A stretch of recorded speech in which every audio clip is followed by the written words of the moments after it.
la forza della ribellione.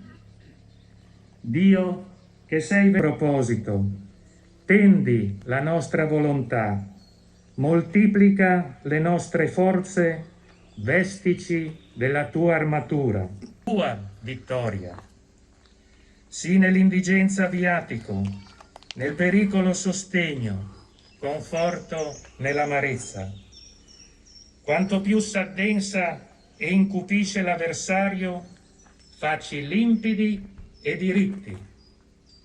Nella tortura, se cadremo, fa che il nostro sangue si unisca al tuo, innocente, e a quello dei nostri martiri, a crescere al mondo e severa.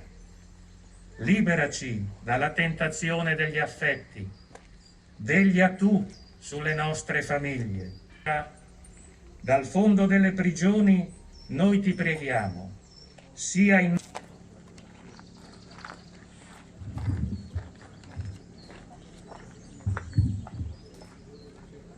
occasione dell'annuale cerimonia in ricordo dei patriotti osovani caduti al Bosco Romagno, ai quali è dedicato questo monumento.